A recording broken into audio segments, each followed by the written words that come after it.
സാറേ സാറേ ഞാൻ നിങ്ങളുടെ ബ്രാഞ്ചിൽ പോയിരുന്നു ഒരു ലോണിൻ്റെ ആവശ്യത്തിന്. അപ്പം ഹെഡ് ഓഫീസിലെ മാനേജറിനെ ഒന്ന് കാണാൻ പറഞ്ഞായിരുന്നു.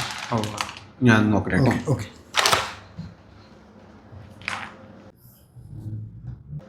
സാറുണ്ട് കയറി.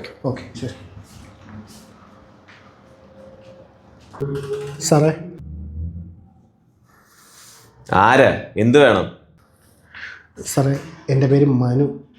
ഞാൻ നിങ്ങളുടെ ബ്രാഞ്ചിൽ ഒരു മാസം മുമ്പ് ഒരു ലോണിന് അപേക്ഷിച്ചിട്ടുണ്ടായിരുന്നു. സ്ഥിരമായിട്ട് കയറി ഇറങ്ങിയിട്ട് ഒരു നീക്കുപോക്കും ഉണ്ടായിട്ടില്ല. ഇന്ന് പോയപ്പോൾ പുതുതായിട്ട് ചാർജ് എടുത്ത മാനേജറാണ് പറഞ്ഞ് അവിടുന്ന് ഇനിയൊന്നും ചെയ്യാനില്ല, എന്തെങ്കിലും ചെയ്യണമെങ്കിൽ ഹെഡ് ഓഫീസിൽ ചെല്ലാൻ. സാറേ ഇതതിൻ്റെ ഡീറ്റെയിൽസാണ്.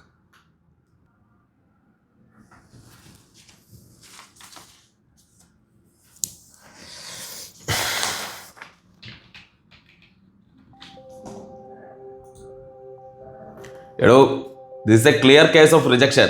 ഇൻകം സർട്ടിഫിക്കറ്റ് കാണിച്ചിട്ടില്ല. എന്താ സാറേ? എടോ, വരുമാന സർട്ടിഫിക്കറ്റ്. താൻ ലോൺ എടുത്താൽ തിരിച്ചടയ്ക്കുമെന്ന് ബാങ്കിനൊരു ഉറപ്പ് വേണ്ടേ? അതുകൊണ്ടാണ് ഈ സാലറി സർട്ടിഫിക്കറ്റ് ഒക്കെ ചോദിക്കുന്നത്. അയ്യോ സാറേ, സർട്ടിഫിക്കറ്റ് ഒന്നുമില്ല. എനിക്ക് പെയിൻറ്റിങ് പണിയാണ്. ഡെയിലി ഒരു 950 രൂപ തച്ച് കിട്ടും. ഞാൻ അത് വെച്ച് കൃത്യമായിട്ട് അടച്ചോളാം സാറേ. പെയിന്റ് പണി. എടോ, വരുമാന സർട്ടിഫിക്കറ്റ് ഉണ്ടെങ്കിൽ താൻ കൊണ്ടുപോവാ, ഇല്ലെങ്കിൽ എൻ്റെ സമയം കളയാതെ ഇറങ്ങിപ്പോവും. സാറേ അങ്ങനെ പറയല്ലേ. എൻ്റെ അമ്മയ്ക്ക് കീമോ ചെയ്യാൻ വേണ്ടിയിട്ട് ഈ ലോൺ എടുക്കുന്നത്. ഞങ്ങളുടെ എല്ലാവരുടെ പ്രതീക്ഷയും ഈ ലോണില്ല. Please sir. എന്തൊരു കഷ്ടം. എടോ വിനോദേ, വിനോദേ, എന്ത് സാറേ? ഒന്ന് പിടിച്ചോണ്ട് പോണു. മനുഷ്യന്റെ സമയം മെനക്കെടുത്താനായിട്ട്. ഞാനൊന്ന് പറയട്ടെ സാറേ.